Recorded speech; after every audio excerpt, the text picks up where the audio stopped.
Yeah, she was gonna call on the actual phone. And I think that must be her under attendees. Yeah, and this is Kayla, and it looks like it won't let me move her over. So Juan, I don't know if that's something you can help with.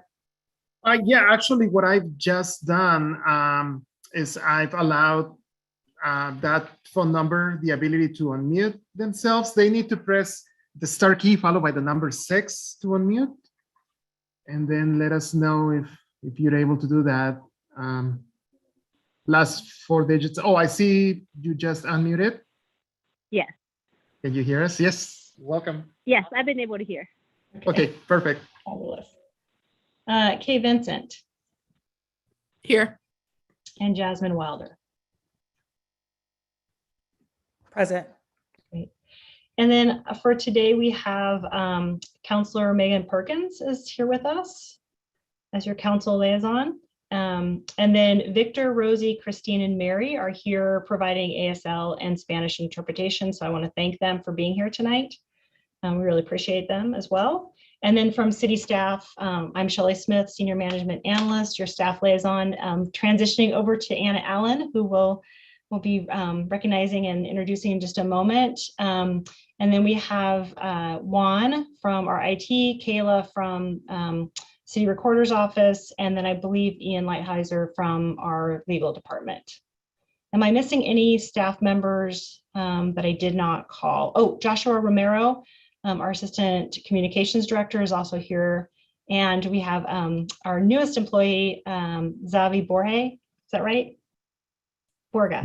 Xavier Borja, yeah. That's right. Okay, I'm sorry. Thank you You're for good. correcting me. And then Xavi is here tonight with us as well. Great. Well, I think we'll go ahead and get started. I'll hand it over to Jasmine. Thank you so much. Welcome, everybody. And so I'll go ahead and just officially call this October meeting to order of the Human Rights and Equity Commission to order, and we have finished roll call. So before we go over our regular agenda items, just a couple of things that you should notice about tonight. Public comment has been moved earlier. We tried for it to be at the end and felt that that was not working very well. And then we tried for it to be at the beginning, but it seemed like we maybe were having it a little too quickly for people to be able to enjoy it. So right now we are trying it in the middle, and we'll see how that goes.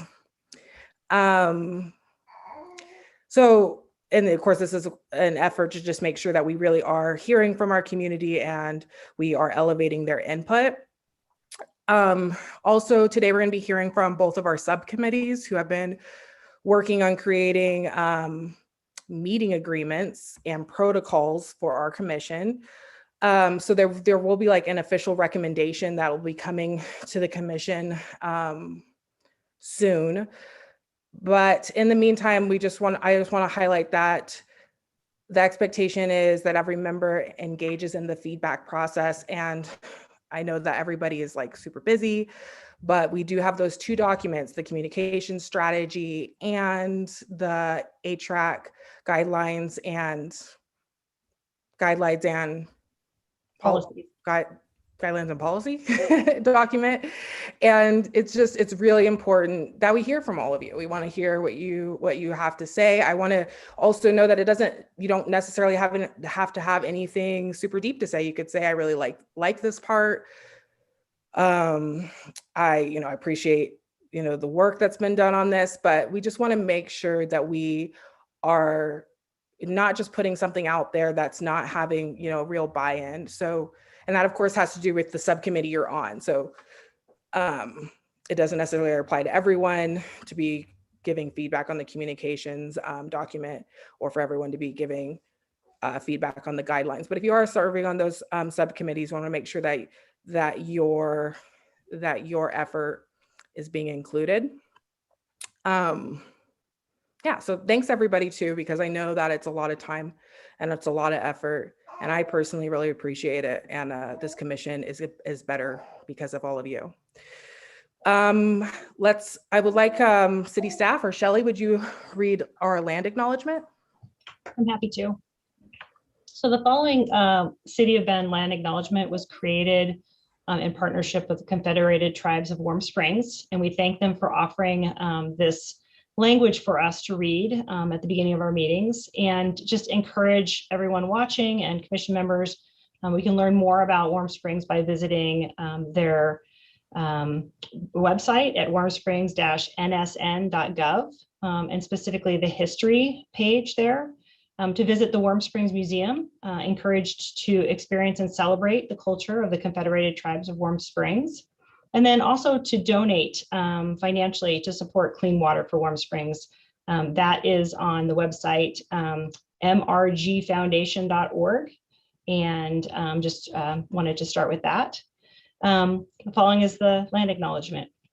We'd like to acknowledge that the beautiful land known as Bend, Oregon, north to the Columbia River, is the original homelands of the Confederated Tribes of Warm Springs. The Confederated Tribes ceded this land in the Treaty of 1855 while retaining regular and customary hunting, fishing, and gathering rights.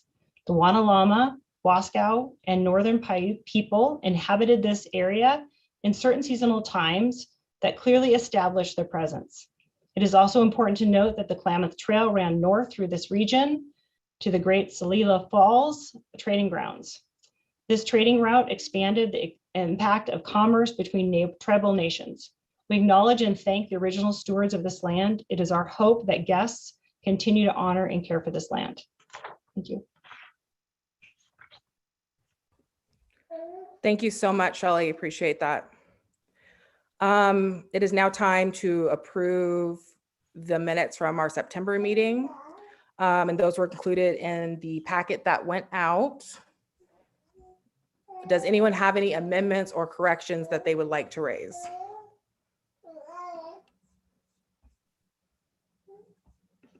Motion to approve. Yes, I was about to say, can I get a motion to approve the minutes? Commissioner Olivia? Move. Yes, motion to approve. And Can I second, get-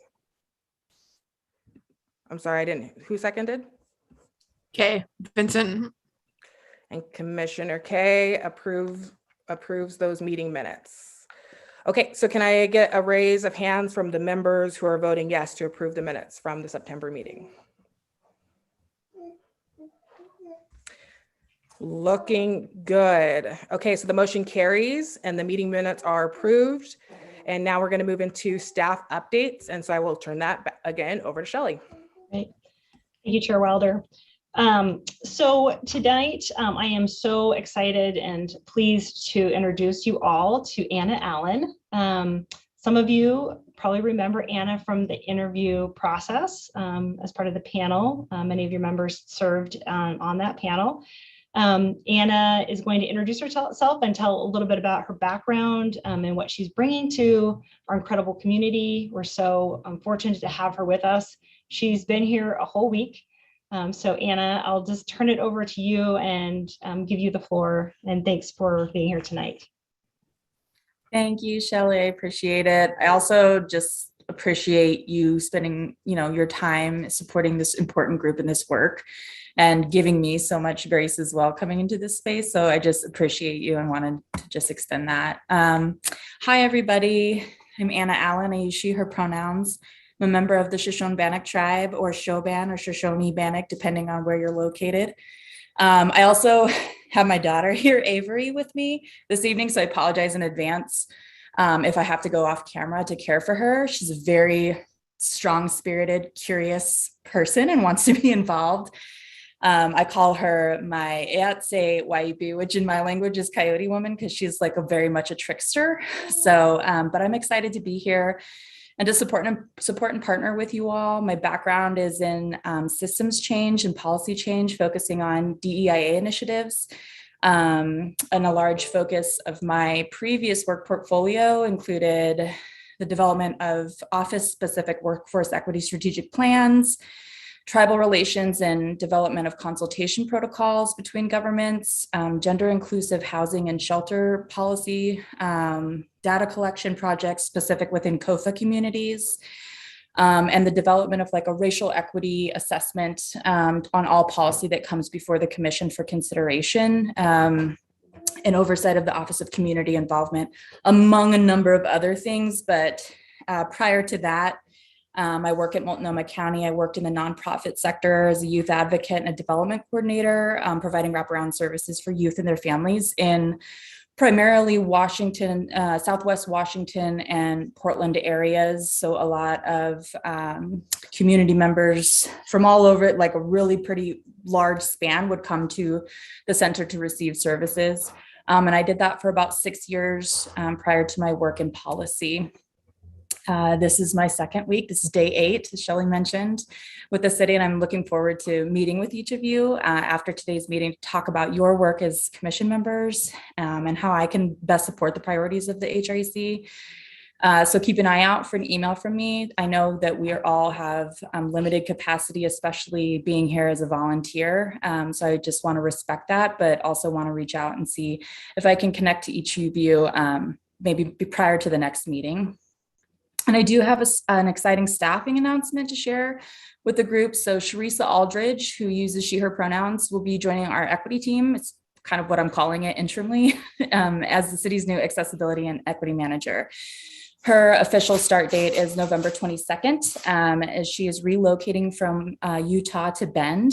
And we're really excited to have her. She currently works with the Utah Transportation Authority, focusing on accessibility improvements and building relationships within the disability community. And she's also been a fierce advocate for disabled community members in Utah and has a background in human resources. So she has a really awesome and unique skill set that I feel will really be a huge asset to the team. So I'm really looking forward to having her join. And again, just appreciate making space for having me here. And again, I apologize for the noise in the background of a 1-year-old.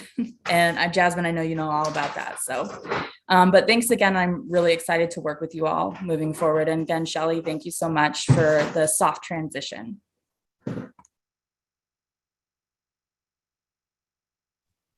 Great. Thank you so much, Anna. So excited to see the equity team at the City of Bend growing and changing and expanding. So the other staff announcement or update I would like to provide is just thrilled to be sharing with you tonight that we opened a new position within the communications department. It's actually called the communications, the city outreach manager, communications outreach manager, community outreach manager, I apologize. So I'm going to intro this position and then introduce Zavi as our new community outreach manager. And then Joshua Romero is here to answer any specific questions that you might have. So this is a new position in the communications department to help us work towards achieving council goals, including increased equity in the city's outreach and engagement. Council goals asked us to expand opportunities for all community members to connect with the city. This position provides a dedicated person to develop, support, and better coordinate two-way relationships with underrepresented groups and individuals in our community. This is similar to the existing community relations manager position that we've had for a couple of years that supports neighborhood associations. But Zavi's role and focus will be on other groups and individuals in the community who may have different needs and/or areas of interest.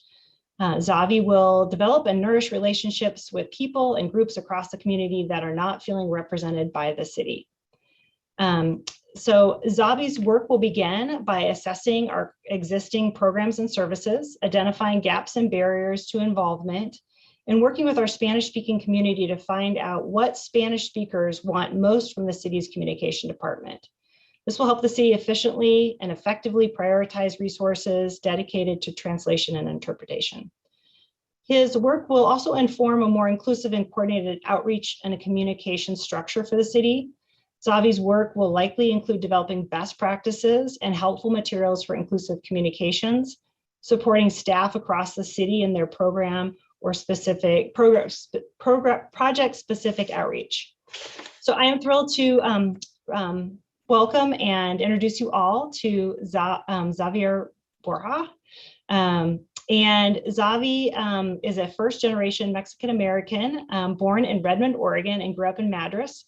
His passions include serving our youth, communities, and getting them outside.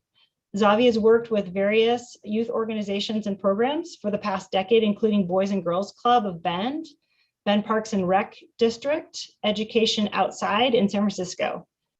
Lastly, working for Bend Lapine School District as a mentor specialist for at-risk youth at Summit High School. Once Xavi returned to Bend in 2019, he created a local chapter of the nationally recognized nonprofit Latino Outdoors here in Central Oregon. From that, he has been able to make connections with local outdoor partners and stakeholders in order to work in a collaborative manner to create Vámonos Outside. Xavi, I'm gonna just, if it's okay, I just would love for you to say any more. I can keep reading about your incredible bio, but would you just like to say hello to the group and any additional items you'd like to share? Yeah, buenas tardes, Xavier Borja. My pronouns are he, him, él. And yeah, I'm just super excited to kind of learn and be a part of like this big group. And also echoing what, Anna had mentioned as far as like being mindful of like, this is a volunteer position for a lot of folks. And just kind of really learning and diving into what exactly my role will be within this. And Joshua will probably speak to more of that, but I think in time, as today is my third day, but I think in time I will serve as a liaison between Anna and myself in between the communications department to kind of ensure that we are serving our underrepresented communities in a right way. Yeah, thank you for that beautiful introduction. That was kind of me in a nutshell. Born and raised in this area, and I'm super excited to be a part of this team and work with y'all in, again, in a collaborative manner to ensure that all our constituents in the Bend area are heard and valued. Other questions for Xavi or Joshua about this new role?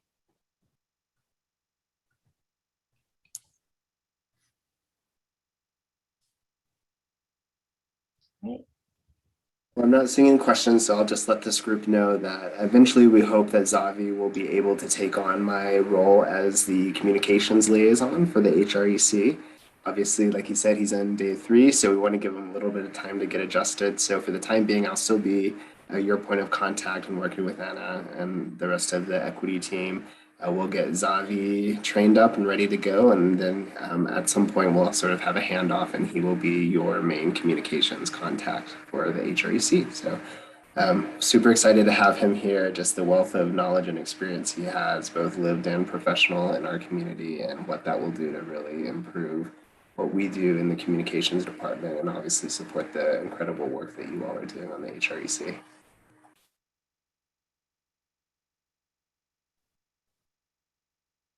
Great, thanks. I'll turn it back over to you, Chair Wilder. I think Olivia. Yeah, looks like Olivia has her. No. Yeah, I just wanted to ensure that we have Xavi included in our communications subcommittee working groups as well, if obviously you're available, Xavi, just because we're scheduling one for the 5th. Awesome. I'm seeing another agenda item. Should I just move on though, under staff updates? Is that not correct? Should I move on? Yeah, go ahead. Shelley? Yes, yes. Okay.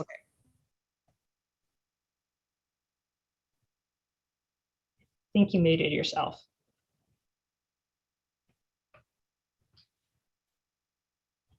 Okay, here I am. I'm back.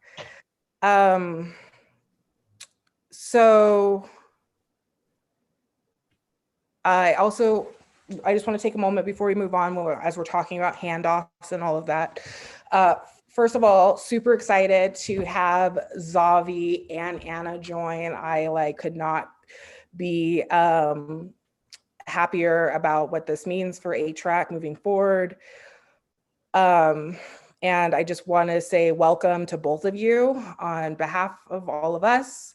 We're excited to hit the ground running, and I already appreciate all of the support that I have received from you, even with getting ready for this meeting. It's been wonderful.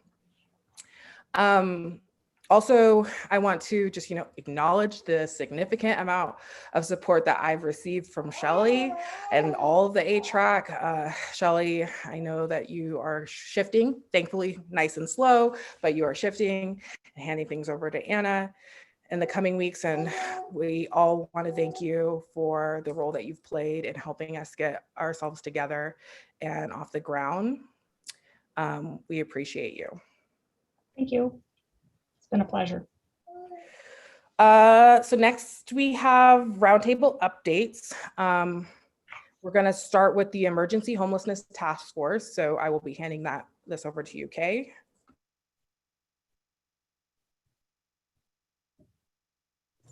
Sorry.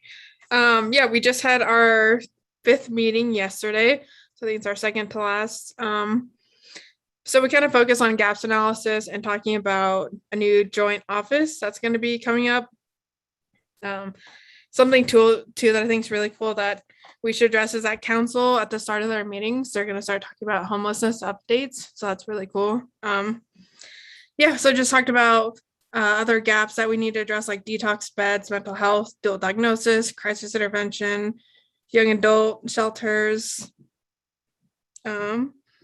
Yeah, and then we just there's going to be a joint office between Deschutes County and the city of Bend, which more to come, I'm sure, from city council and people that know more about that. Yeah, so kind of a short update. I'll have more next meeting. Just want to say that it's a proposed office. It's not formalized yet. Can you say more? What do you mean office? Can you say more about that? A couple of the city councilors, I was one of them. Oh, sorry, I have a visitor as well. Proposed an office to the county. One of the things that we saw with the Emergency Homelessness Task Force is that there's no one really knows. There's not just one person to go to or one department to go to when we're talking about when we're talking about this issue, and our service providers are not able to do any more than they possibly are doing. So we've requested the process of starting to talk about having a joint office between the city and the county, which is something that other communities in, other communities in other communities in Oregon, other communities in the country are doing. It's just the best way to streamline resources and funding and build capacity, particularly among our service providers. We're going to be talking about it tomorrow at our city county joint meeting, which is at 1:30 if anyone's interested in tuning in there. We're sort of looking forward to hearing what the county feels, if the county feels that this is a good idea going forward. It's something that the service providers, I think that Kay, you can probably it seemed like there was a lot of enthusiasm for it as again, it's just a capacity issue. And we need to do so much in our community right now. And we need people that can really take the housing side from the city and the public health side from the county and, mold them together to really tackle this. Cool. Thank you. That sounds really exciting.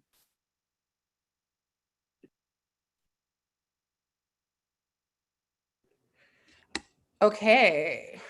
Kay, did you have anything else to add? Yeah, just one more thing. It's not for sure, but it was brought to the task force, just, the ODOT sweeps that have happened this week and last week, and just kind of seeing what the task force can do about that. There's nothing set in stone, but yeah, just people, they brought that up. That was a good topic. So hopefully more from that too. Okay, thank you. So I believe that Commissioner Elizabeth Johnson is not available today. So we have an update coming from another member of our community. Shelley, do you want to do an introduction there?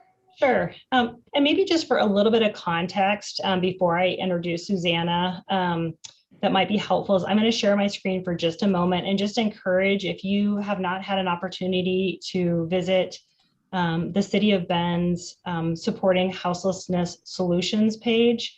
You'll see it here on my screen, but on this site, it really goes over all the different ways that the city is engaged in addressing houselessness solutions, from keeping people housed, temporary transitional housing, affordable housing, information about houseless camps or outdoor unsanctioned camping.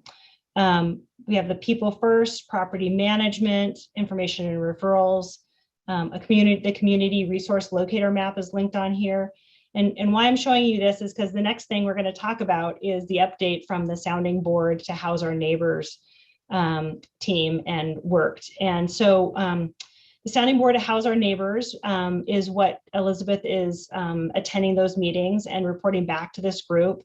And really it's allowing an opportunity for a dedicated focus on developing strategies for various forms of shelter. And it's really looking at this from a comprehensive lens and looking at possible code changes that would allow for a wider variety of housing options for our unsheltered right now. So Susanna Jolper is here. Susanna is a senior project and policy analyst, program and policy analyst. She's going to be talking a little bit about the sounding board, but also focusing on a really exciting opportunity for all of you and for the public. And so I'm going to hand it over to Susanna and let you share with the group. Okay, great. Thanks, Shelley. Thanks, Chair Wilder and rest of the commissioners. And I want to say that Councilor Megan Perkins is on the sounding board as well. So it's great that she's here tonight so she can jump in. Just feel free to jump in if I'm missing anything. So I think I have 5 to 7 minutes. So I'm going to try and do this really quick. For some reason, my view kind of changed. So I'm not looking at anyone. Okay, there I go.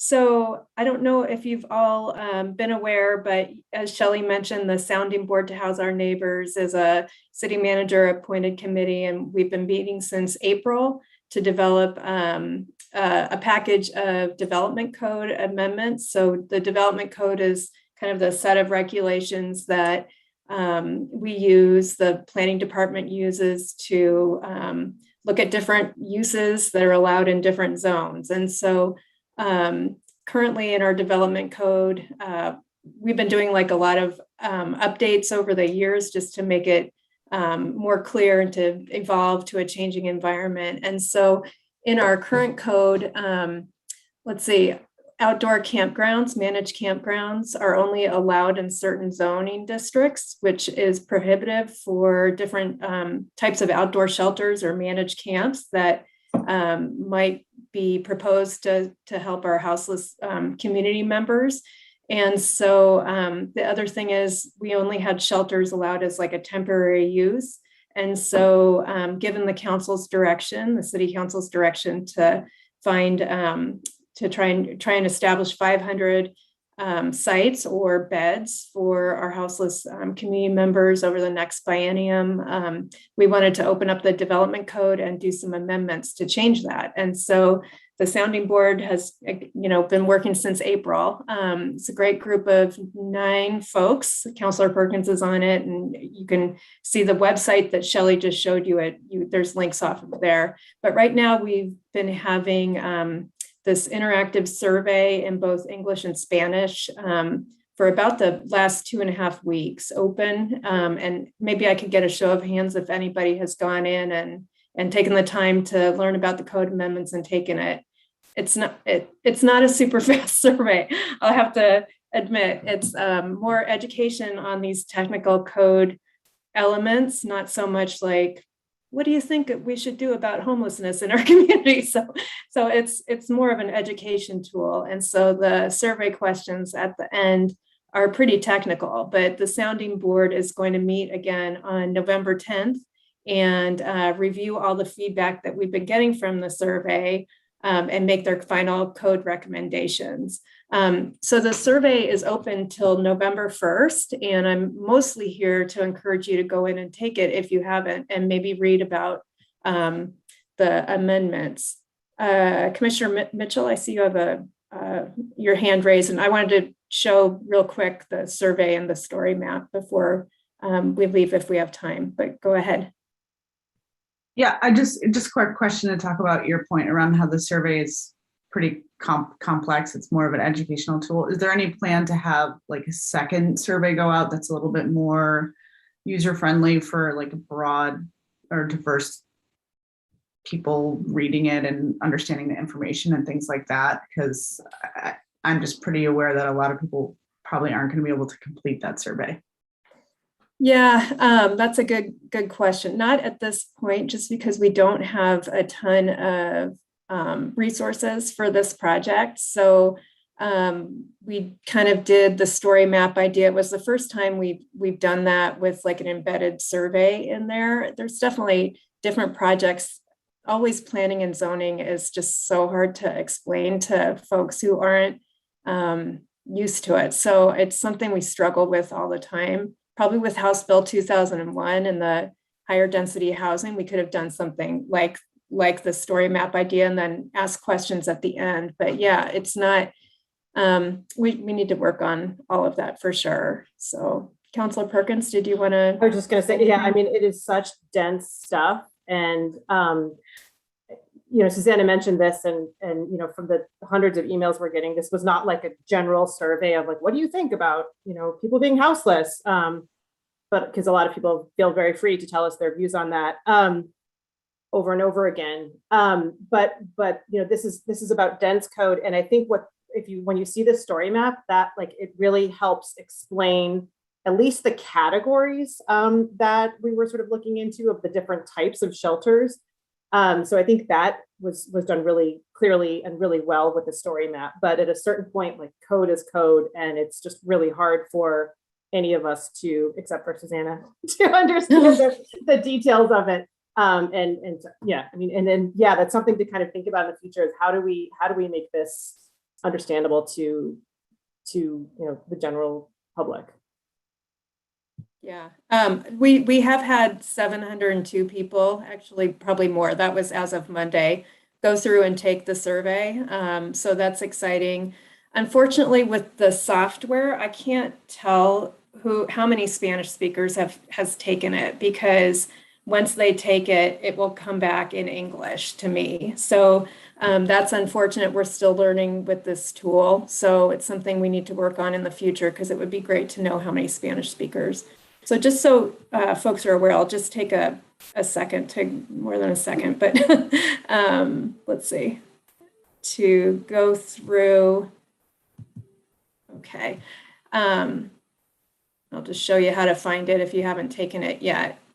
But yeah, we've been getting a lot of feedback, as Megan has mentioned. So if you go under community priorities, houselessness is here. This will take you to the page that Shelley was just on, where you can go to the facts and figures. We've got a lot going on, so you know, you have to weed through a little bit, but here's where you take the survey. And it's a little bit of a slow loading survey, but houselessness in the city of Bend, and you'll just get an overview. I'm not going to spend a lot of time because I know I'm probably hitting my 7 minutes by now, but you can see up at the top the different types of shelters the sounding board is recommending. There's some pictures, examples for each of these. And if you have any questions, just feel free to reach out to me. I can go through this with you. And as I mentioned before, the sounding board will reconvene on November 10th, just to look at the public input we got. It's all coming back to me in an Excel spreadsheet, and make recommendations. And here's where you can tell us what you think. We also have, if you get way down to the survey, and of course it's all voluntary for people to provide information, but we have demographic questions too. And you know, if people are willing to volunteer that, where they reside in the city. So that will be interesting. I've looked through a little bit of the information we've been getting, and people have been filling that out. So I think it's interesting to look what side of town they're on, what section, and see what kind of information we're getting back. So does anyone have any other questions, Mo? Yeah, yeah, thanks. Mo's fine, preferred. Thanks. Just one quick thought I had just around equity is that are any of the members of our houseless community filling out the survey? And I would, I would assume people are making that effort. I know that to get that into their hands so that we can hear their voice too. That's just one thing that I'm seeing we're hoping for. Yeah, that's a great question. One of the questions on the survey is, do you rent, do you own, are you currently houseless, or have you been houseless? So hopefully people are filling that out. And one thing, even though the sounding board will meet in November, it will go to Planning Commission in January. So there'll be a work session January 10th and then a public hearing later in January, and folks can keep getting comments, and there'll be an opportunity for public feedback. But I'll probably work a little bit more on making sure that the social service providers have even written out surveys during that time before the Planning Commission, and then bring it to the Planning Commission. So, yeah. Thank you.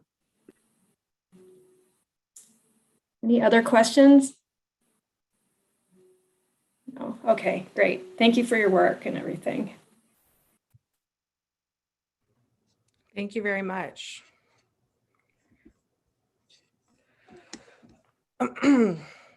Okay.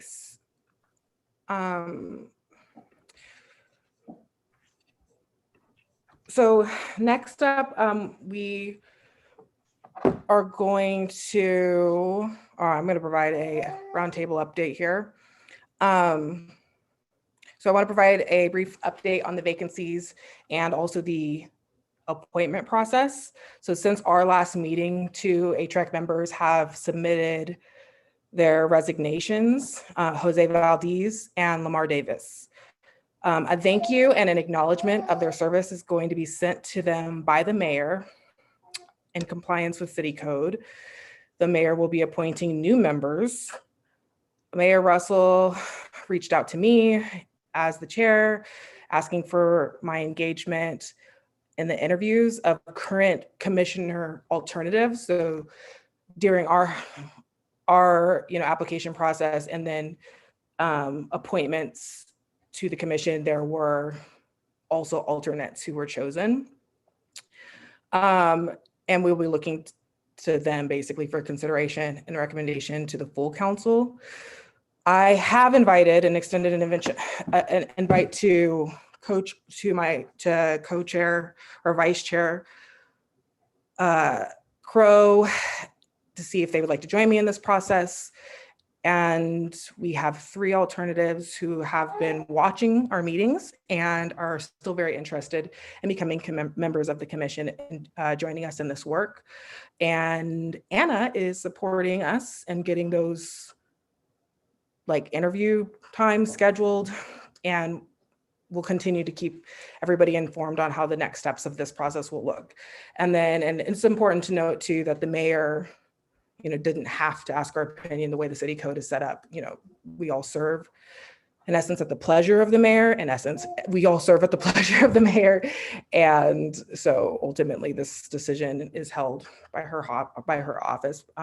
So I'm glad to have the opportunity to join in, Crow and I, to join in helping make that decision. Okay. So any questions or comments on that before I go to another update? Okay, great.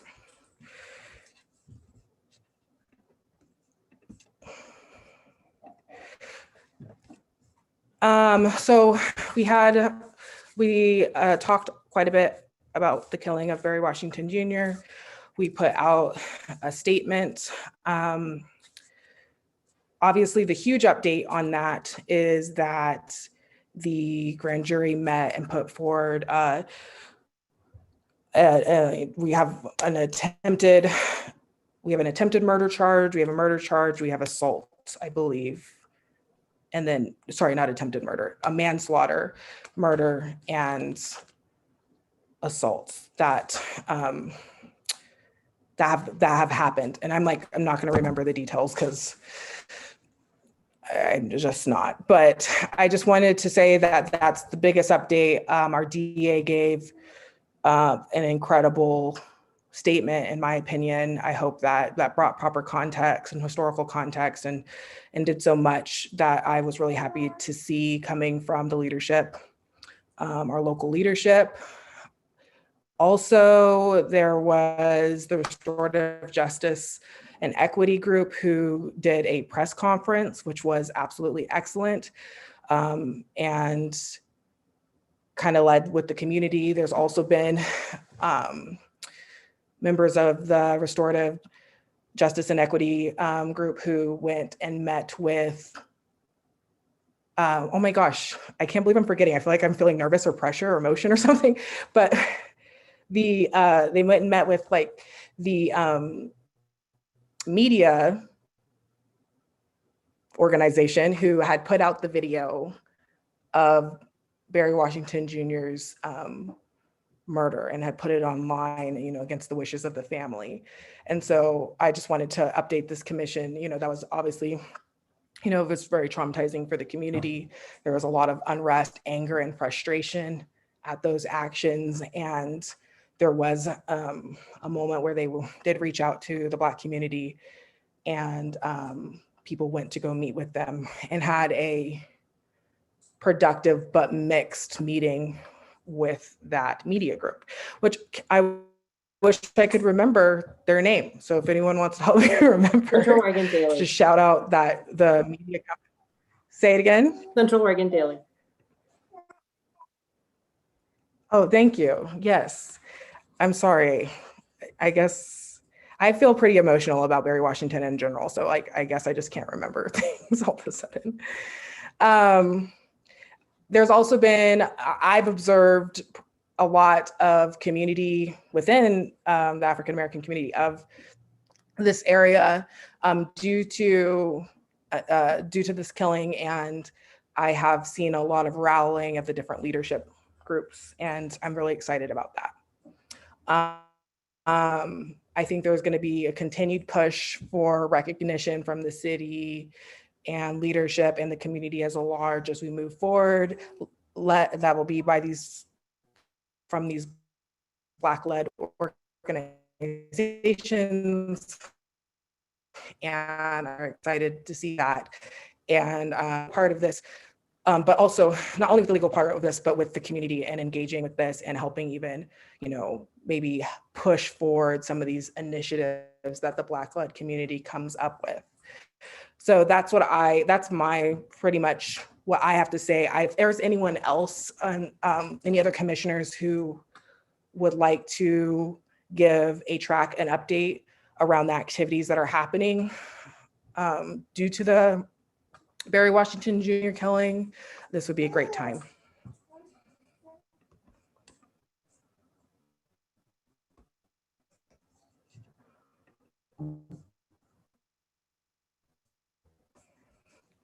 Or if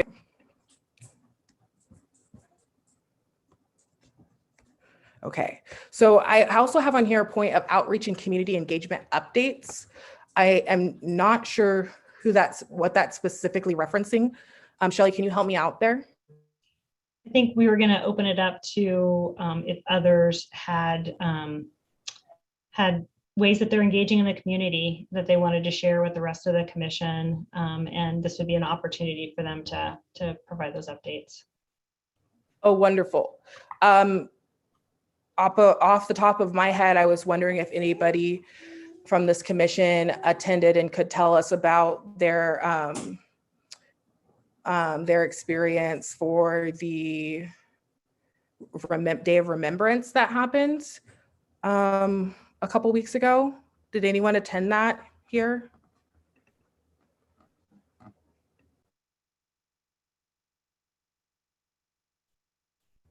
No one? Okay, well, I can say that happened. I know Elizabeth attended it, and I spoke to her shortly after that happened. And I feel that it was really, really great. And I've heard some different feedback, and sadly I wasn't able to make it, but I saw the visuals and the images that came out of that Day of Remembrance, and it was really powerful, I thought. And I think the sharing of history and just the moment of acknowledgement was incredible. I don't have any other details I can provide, but I just want us to make sure we know that that happened and that we ultimately that we try to be involved and see and have eyes on these different types of community things that happen as well. Okay. Hey, Jasmine, are you so, talking about Day of Remembrance that's it. and Reconciliation? Yes. Is that what you're talking about? Yes, I knew. Yes. Share with us. What did I say it wrong, Carrie? I couldn't quite remember what. There's so much has happened this month that it's like, yes, Elizabeth and I were at both Day of Remembrance and Recognition, Orange Shirt Day, and we were also at the Indigenous Peoples Day celebration as well. So we were at both.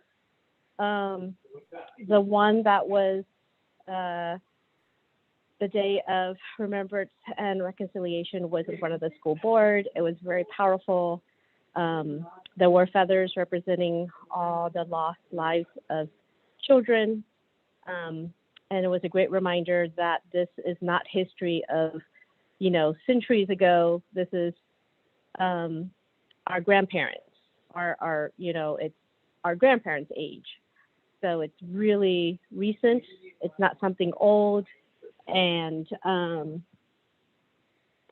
there were some really powerful stories that were shared and the trauma that still needs to be healed for our First Nation folks, and Indigenous helpers led this Day of Remembrance.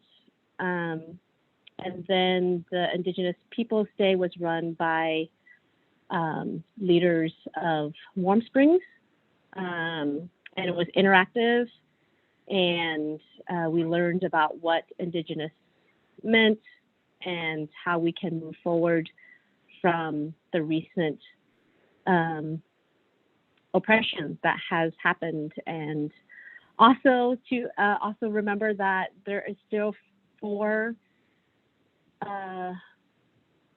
reform school or boarding schools that are still active and federally funded. One is in Oregon, and that last year alone, I believe there were 224 kids that died. So it was very impactful, and for us to know that this is still happening, and doing things at Land Acknowledgement is great, but there is more that we can do, especially right now with Warm Springs not having drinkable water again. They had another alert yesterday, so ways we can get together and provide more for our First Nation folks. Thank you so much. That's exactly what I was wanting to see. And yeah, just encouragement from us to get out into the community and to attend the vigils, the days of remembrance, the cultural acknowledgements that are happening all around us. I think it's really important. So thank you so much. I think we also have an invite. ATRAC has an invite to the Latino Association's ribbon cutting for their new building. So that's an upcoming event that ATRAC members can attend and show our support.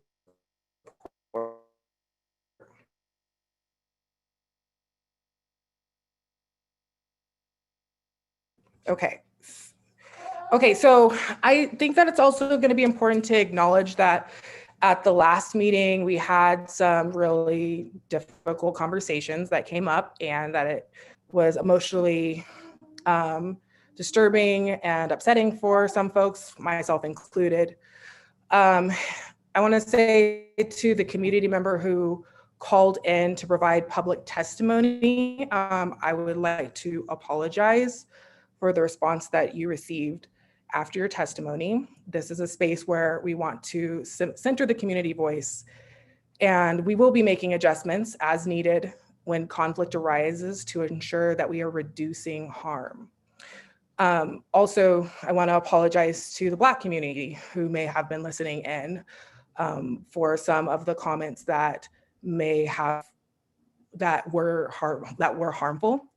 Again, this is something that we as a commission are dedicated to processing and figuring out. We had some great talks within the communication working group, and so there's more to come on that. And then a reminder to all of the commissioners that we don't respond directly to public comments, because this is not really a time to deliberate or argue with them. It's a time for us to listen and to hear input, and this is in alignment with just how the city rules and how the council's practice. I know that for us, it's important that we manage our public.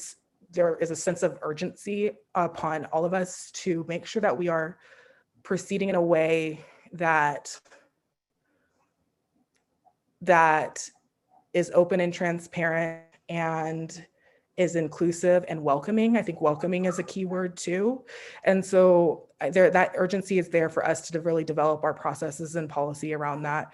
And I think, last week simply highlights our desperate need to come together and have clear alignment on this commission about who we are and where we're going. I also want to continue to say that I am open as the chair of this commission to hear feedback from my commissioners, that you can reach out to me personally, and I'm always ready to listen, to hear how ways that I can do better and be more accessible, and that I'm fully 100% dedicated to this work and to helping this commission succeed and to being a part of making an impact on the culture of Bend as a whole. And I continue to feel that very deeply that way, but know that I am, to each of you, I am ready to hear what you have to say, and I want you to always feel comfortable to give your thoughts and to give your input to me, and know that that'll be heard and listened to and incorporated. So I think right now, unless there's somebody else who has a comment, I'd like to move into our public comment time and get that going. I already know that we don't have any written comments, so we're ready just to go to the live portion, unless somebody has something else to say. Okay. Can we go ahead and begin that? Oh, wait. Hi, Commissioner Mitchell. Hello. Yeah, Jasmine, I don't know. Part of this is just my personality, but I just wanted to say thank you for putting all that into words, because I can imagine it's really difficult to put all that into the words, and like just listening to. I just want you to know that I respect your ability to do that, and I also, as you were talking, I wanted you to just breathe, because I know you're doing so much over there, whatever room you're in the world right now. So yeah, I just wanted to say thanks for fulfilling this leadership role, and I can imagine it's really challenging, and so thank you. You're doing a good job. I kind of just wanted to slow the moment down a little bit.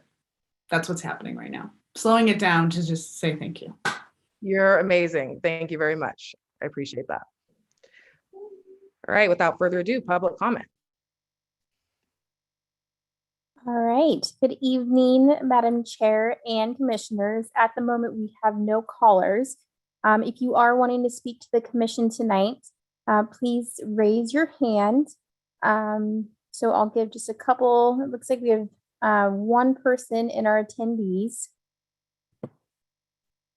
And yeah, Madam Chair, it looks like we have no callers, so there are no public comments tonight.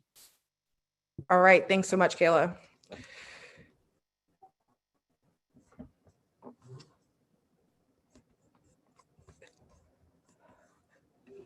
Okay, so Jasmine, do you mind if I just pause really quickly and ask a question? I do not mind. Go right ahead. Why, thank you. How do we feel about that, commissioners? How do we feel about the fact that there's no public comment, written or verbal? Just wanted to check in there.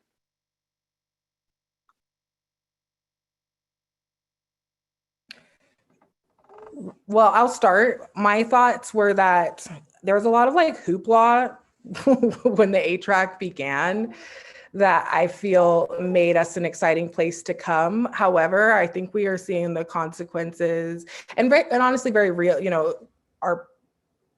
that excitement dies off and people don't have their focus on us. I think that is incredibly concerning.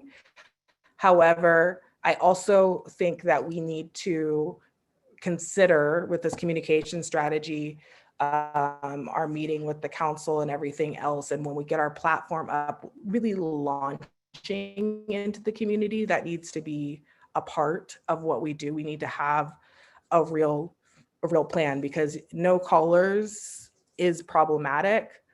But we also have some serious work to do to get done. So I guess that's my twofold thought. Melissa or Mo? Melissa. Thank you.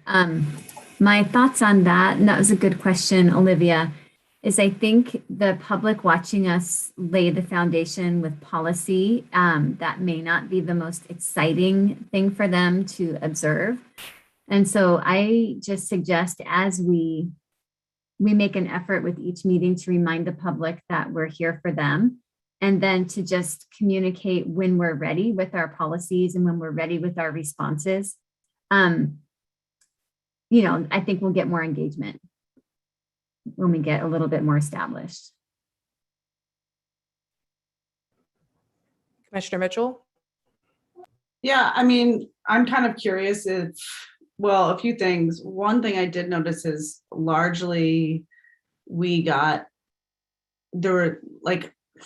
get a lot of calls in the first place, in my opinion. Like there wasn't, we didn't get too many calls. And then I've always sort of wondered how people know about how to call in, right? I know a lot of people in this community who are doing equity work that haven't called in, which is sort of surprising to me as well, right? But then I'm also wondering if it's sort of a natural consequence of our last meeting. As you acknowledged, Jasmine, like that as a commission, we owe an apology to the Black community because of what transpired in that meeting and what did and didn't transpire, and just what that message maybe creates, and how it maybe potentially creates a lack of safety and rapport with us potentially. I wonder that, and I just wonder if some of it is just around people not knowing about us and then maybe people being hurt. Is my thought. I think that people might find us, like at this point, they might view us, the public might start to view us as like, what can they do, or, they can't do anything. And I think that is problematic, and it's something that is going to need a further conversation and to be explored with more intensity. But then at the same time, well, I also think people are really leery of government work, myself included, having been an employee in government as well. Just like there's some concerns around the barriers, or like if it's actually designed to do anything. But right now it sort of feels like we're walking through concrete, like setting concrete a little bit, because we're trying to get things up in order so that we can start creating more change and being more active and doing more things. So it's just this really painful period that we're in that I can't stand. But that might be why we're not getting calls too. Well, I would like us to really talk about launching ourselves into the community with great intention at some point. Olivia? Yeah, I just wanted to, I guess, answer my own question. I do feel sad when there aren't callers, or I feel sort of the sense of deflation or failure when we can't respond to a caller. And I know all of us are feeling some variation of that.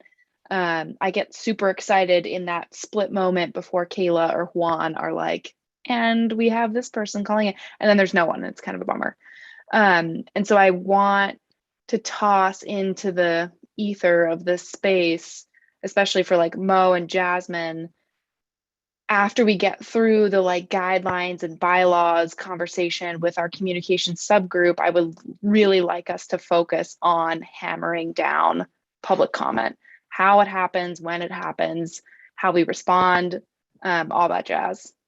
And I guess the sub working group bringing that back to this larger committee. Hey, Melissa, I believe. Oh, Sherry. I'll let Sherry go. Yeah. Let Oh, Sherry go. yeah, Sherry, go ahead. Sorry.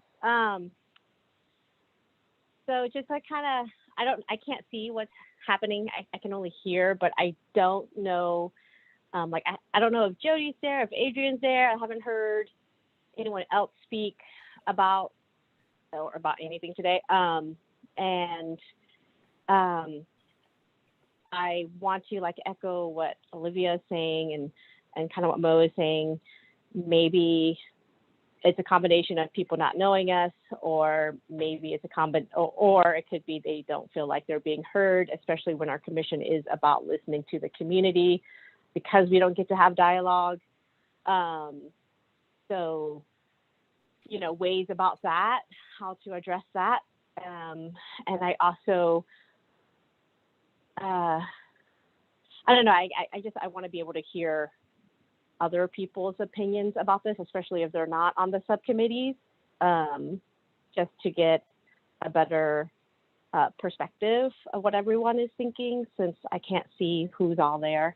If they're willing to say anything. Sure. And just for your reference, there are very few commissioners here, and Adrian has his hand raised and is about to share on this topic. But we are pretty much hearing, how about this? Kay, would you go ahead and give us your thoughts as well, or be prepared to in just a moment on this specific subject? And then you'll have a comprehensive feedback from everybody who's in attendance today. Awesome. Melissa, go ahead. I just had a real quick question. Is it clear on the website what time public comment is?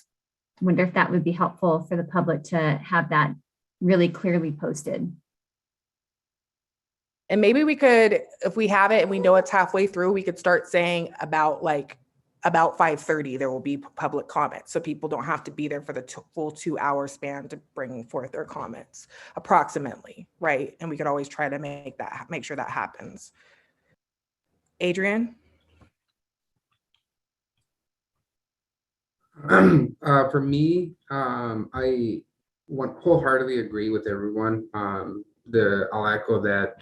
I'm sure there's many things that have happened over the last couple of months to make it to the point where we aren't seeing callers coming in. For me, though, like Olivia said, it is a bummer, and it does suck in that split second right before when you get excited to hear that. But for me, it fires me up. It gives me the motivation to say there is something wrong. Like we didn't get people to call in.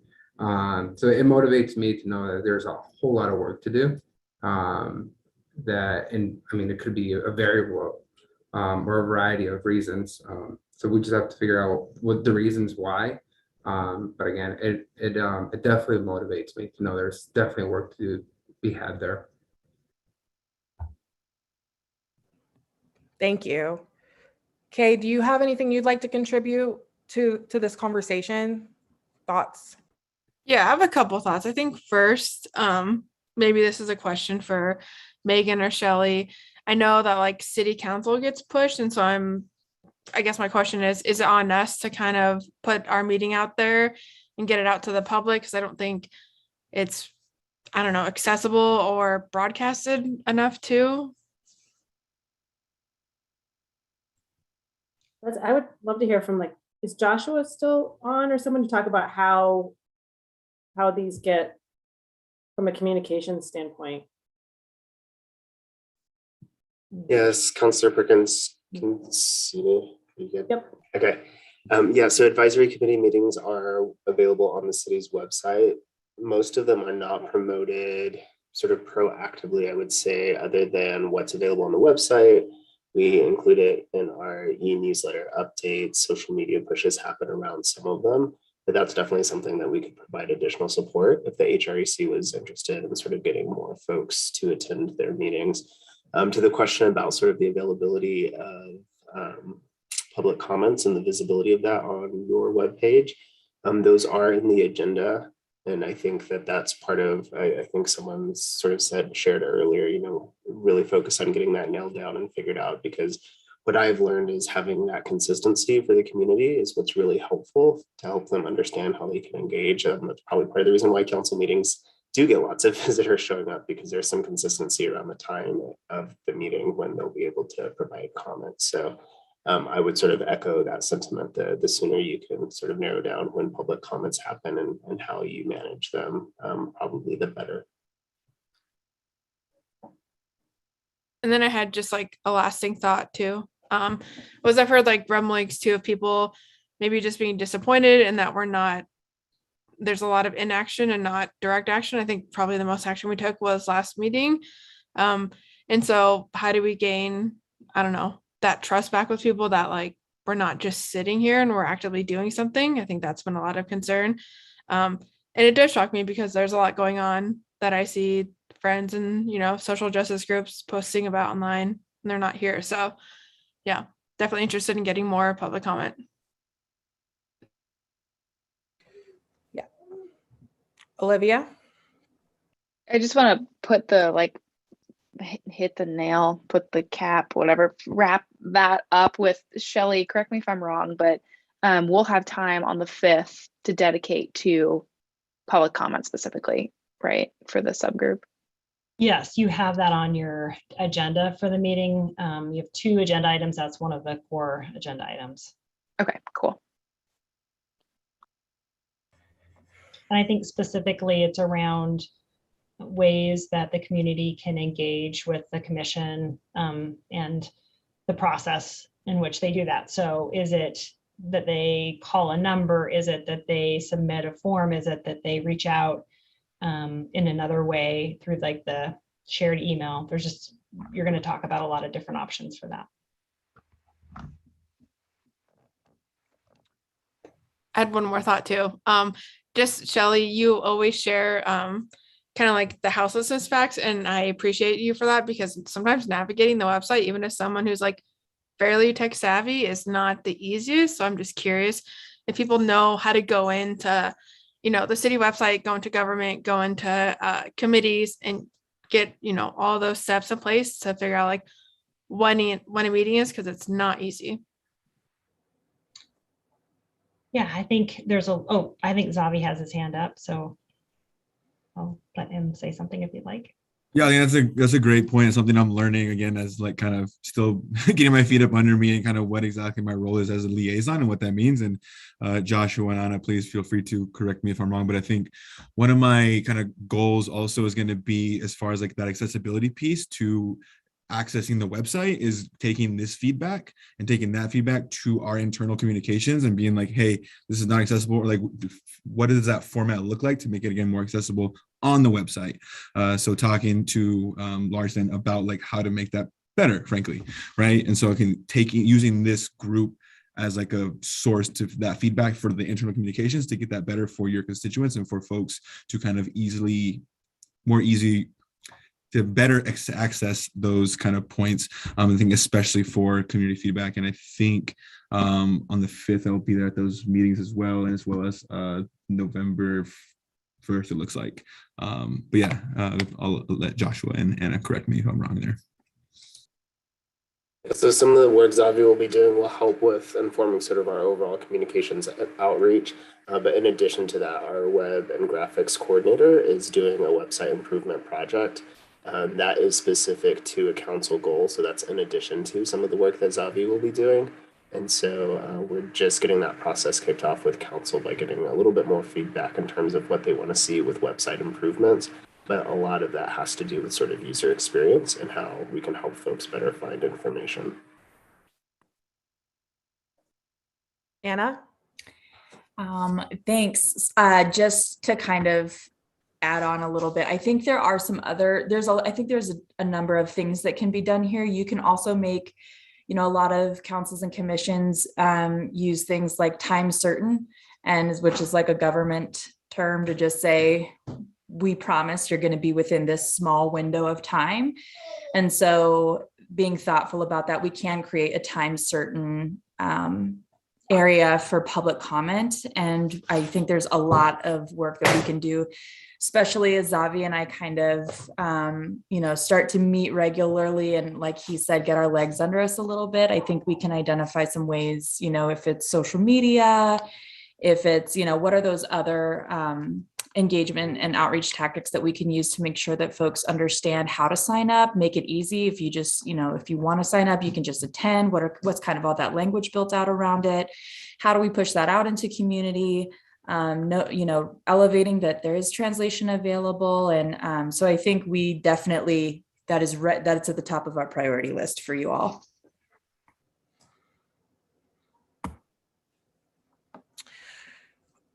Excellent. Joshua, is your hand still raised or did you have another comment? Okay. Oh, sorry. Okay, so sorry, I'm getting that like evening sleepiness trying to hit me. So at this point, we're going to actually hear updates from our subcommittees on the work that they have been doing. And we're going to start with the communications working group. So this is Commissioner Olivia and Commissioner Mitchell. Mo, did you want to kick us off? Sure. I just am laughing because Jasmine thinks it's really funny to say commissioner. I hate it. That I'm communicating. I would say everyone else's first name and only your last name. Yeah, I know. Well, we've kind of already segued into it a little bit. So one thing that as a group, we've really been focusing, oh, hold on. My family just got home. Hold on. Okay. What we've been focusing on is creating guidelines around our language and our culture and how to make our meetings safe in a way, because, so I wasn't at last meeting, I'm not sure, you know, I rewatched it because I wanted to. And what I personally saw was really painful to watch. And just the communication form and style and what was being talked about and what wasn't being talked about, what needed to be talked about. And so the communications committee is really leaning in hard around how to have those conversations, what that needs to look like, and how to create a culture of safety and a culture of respect, essentially, and a respect around the belief systems and diversity, equity, and inclusion. And how to embody that as a commission and put that down on paper so that once we have those boundaries and containment in place, we can kind of start to really, what's the term, hit the ground running, so that we can start doing more work in other areas. But until we have that container in place, it doesn't really seem like it's going to be safe to move anywhere, because we don't want to have a repeat of what happened last week or last month, whatever it was. So we're leaning into that, and Olivia's kind of a rock star at like organizing things and getting all that documentation in order with the help of Shelley. And I can let Olivia say more about that, but I don't know if there's anything else, but it's really, that's what we're kind of leaning into. Yeah, the only thing I would add is this is a specific section within that guidelines and policy document that Jasmine mentioned early on. I think it's section B, but it's essentially called like our conduct section. And the communications group is taking a first pass at that section. And then Crow sent us the full document with their edits. So all of this will sort of meld in together into our single sort of conduct contract guidelines, if you will. And that entire document will come back to this group, I guess, next meeting, which is around November, late November, Thanksgiving timeframe. And like I've already kind of mentioned, the communications sub-working group is meeting again on the 5th, and we're going to tackle two things: finalizing that subsection, so that conduct section, and then especially after this discussion, focusing on not only public comment, but to someone else's point, like how community members give feedback to our group, period. But yeah, we're moving.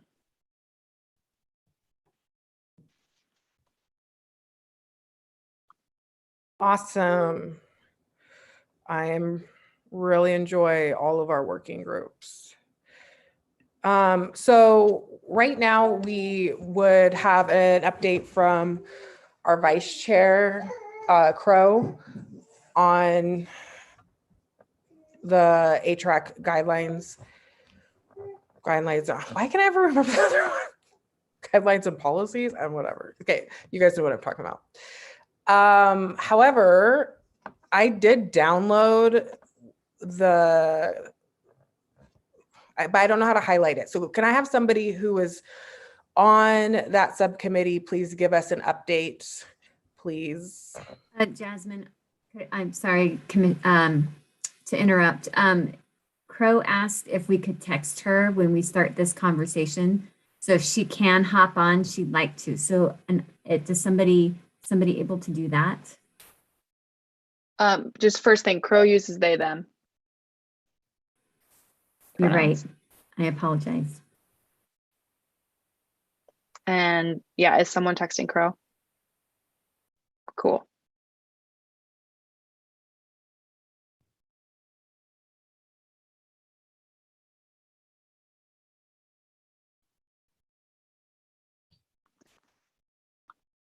Chair Wilder, can I just ask you a quick question about the governance and guidelines subcommittee update for this group?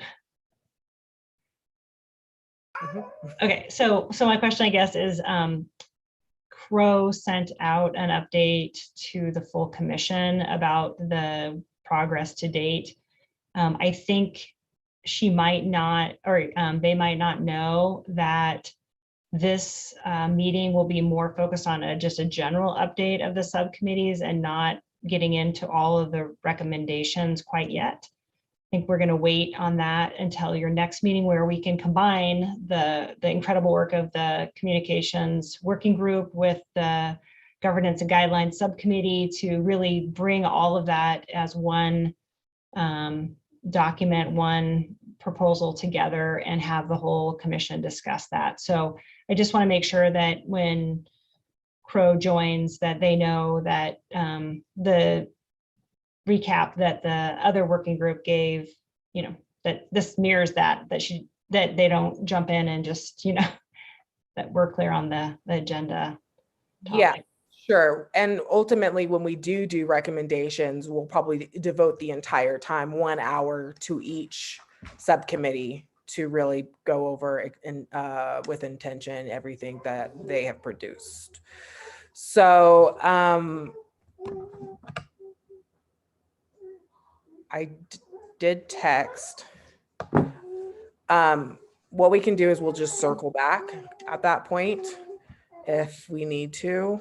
But is there an individual who is on the governance and guidelines who can just give a general, Olivia? Yeah, gotcha. And then I have just a process question for either our counselor or Shelley. But yeah, we had our first meeting. It was about an hour and 30 minutes. We were able to go section by section. So other than the conduct section, which, like I said, the communications subcommittee is pulling out, we were able to go through the rest of the document and add comments to each. The Google Doc or Word doc that Crow sent over actually highlights the specific takeaways from that meeting. So if anyone's curious on how in depth we went, feel free to read through that. We also talked about what the change process for our guidelines looks or could look like, should look like, will look like.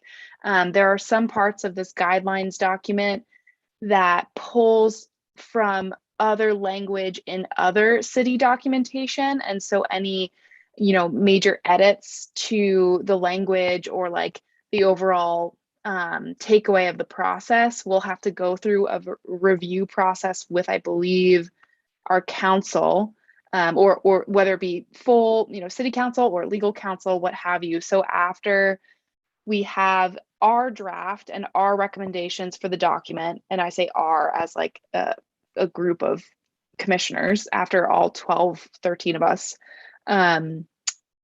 reach a draft here that then has to get reviewed by our city councilors and legal team in order to come to final. And so we talked through that a little bit with Mary. And Shelley, I think our next meeting will come in December, November. Yes, I think we're looking at hopefully November or December soon. Okay. Yeah. But I would just encourage everyone to look at all the comments that Crow consolidated, because there's some decent questions for all of us to ponder. Well, if I can just add just one more piece to that, well, actually two. One is that I think that the subcommittee is being very thoughtful on what opportunity this has for expanding the guidelines. We know that code is difficult to change, but what they're offering is best practice and really, looking at expanding the original draft. And the second part of that is that I think there's some great opportunity for the commission to set the bar moving forward for the other advisory, council advisory teams to relook at their guidelines and really use the work that you're doing as a model. So I just want to maybe just thank you all for the time you're putting into this process, the subgroup, and that the commission will be putting in, because I think it really is going to be a change agent for the council advisory groups going forward. So I wanted to share that. It looks like I have Anna and Ian with thoughts to contribute. Anna, want to go first? We might be. I didn't realize your hand was raised, Ian. I was wondering, I think we lost quorum. Did somebody drop off by chance? And I don't know, Ian, chime in because you know the rules much better than I do, but I don't know if there's any decision making moving forward, but quorum. Yeah, thanks, Anna. I'll jump in. So we've a quorum. Well, let me think about this. A quorum is of a 13-member body, which I know we've had a couple of resignations, but a quorum of a 13-member body is 7. And I believe we had 7 members of the HREC at the beginning of the meeting, but I think Anna and I may have noticed around the same time that I'm not totally clear if we still have 7. So if we lose a quorum because somebody drops, we probably have to think about taking a pause and maybe wrapping up the meeting. So I think the first thing we need to do is do a count and make sure we know how many commissioners are still on the call. Or it's 6. Did Sherry drop off?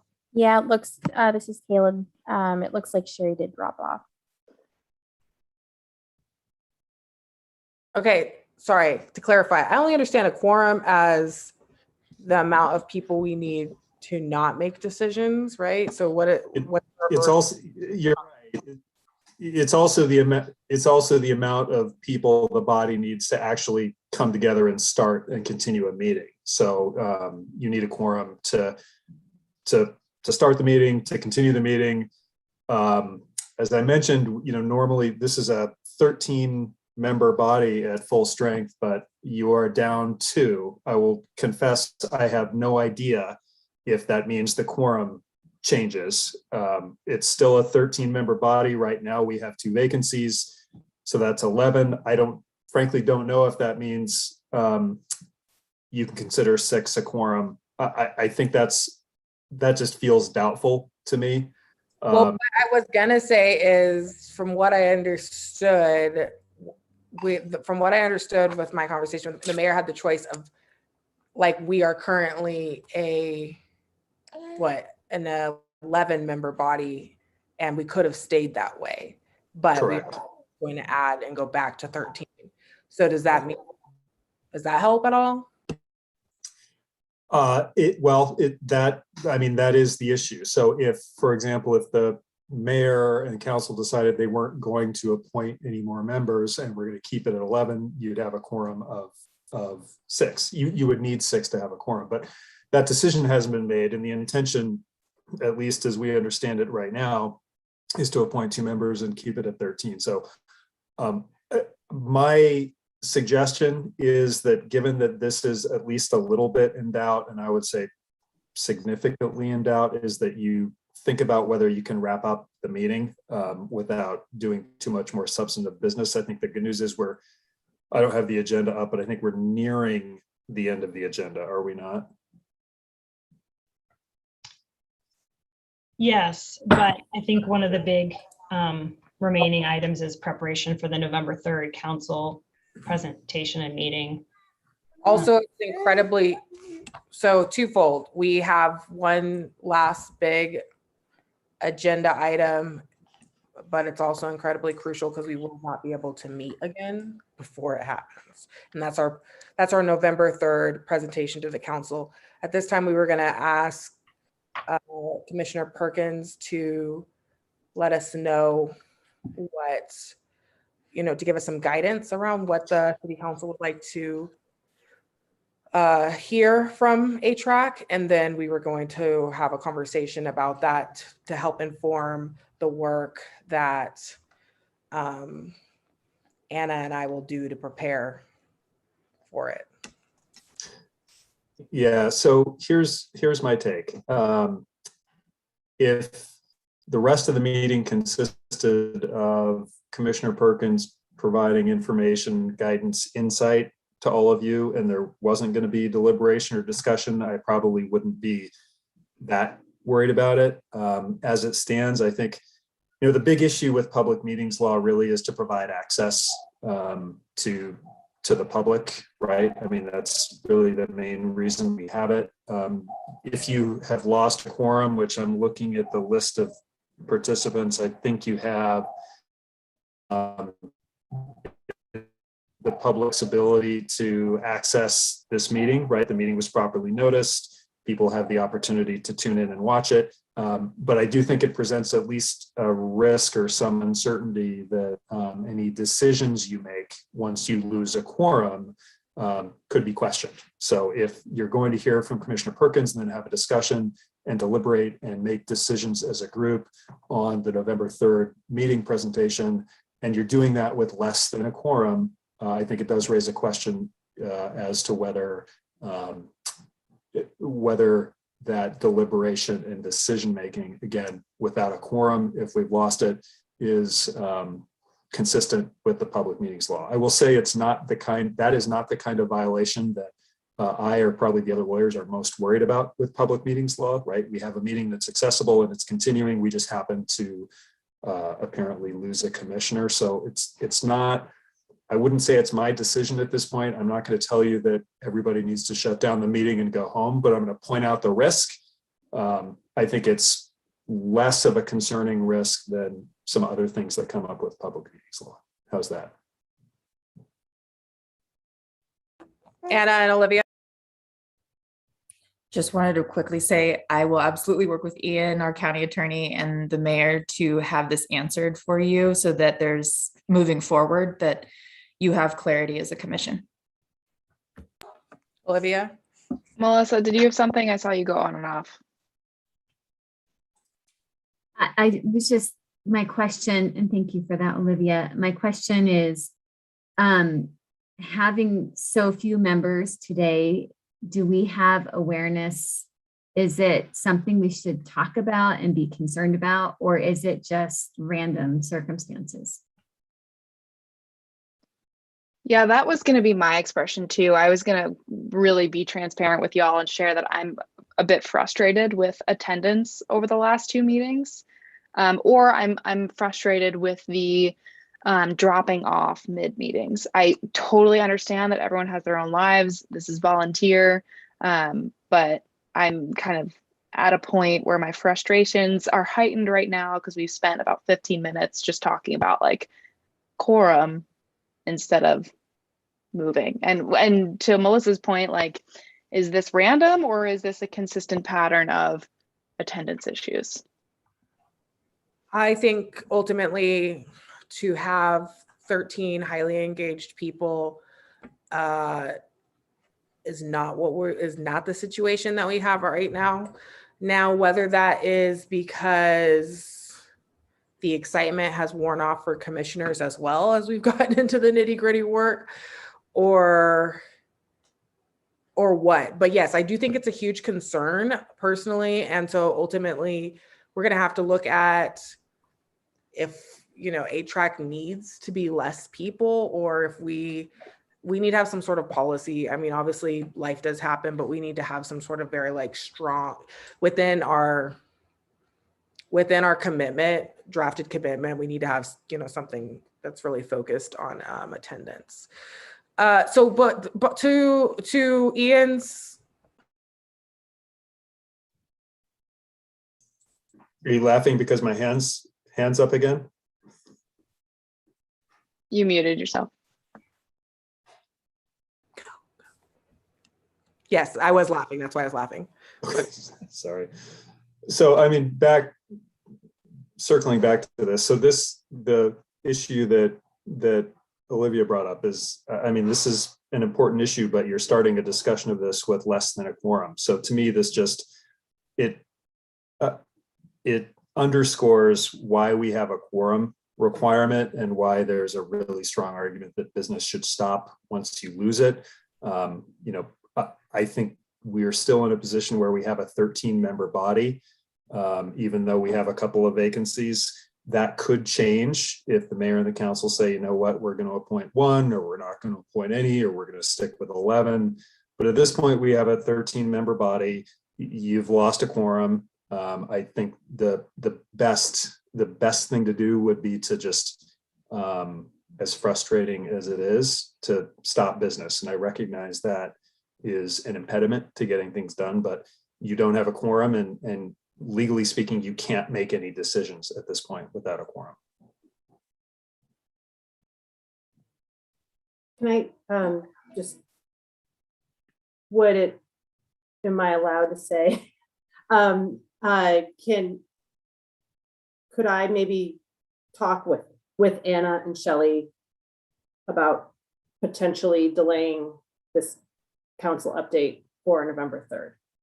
It's next week. We haven't even started talking about it yet.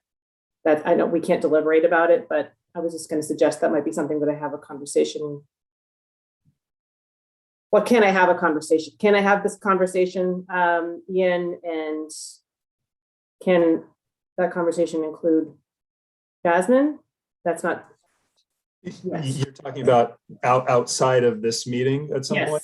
Yes. Of course. Okay. Of course. The scheduling and when this happens is, okay. This is a mayor and council and with assistant city manager sort of issue. So yeah, that can happen. Okay. Okay, so in essence, it looks like we need to go ahead and shut down business for the day. And I feel like that helps me feel a little better if we are going to consider pushing the meeting. I'm sure we could, even without the lack of quorum, we could use the extra time. So that's my thoughts.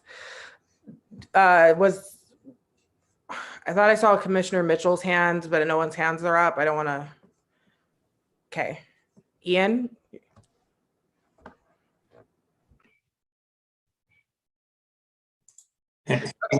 Finally, sorry.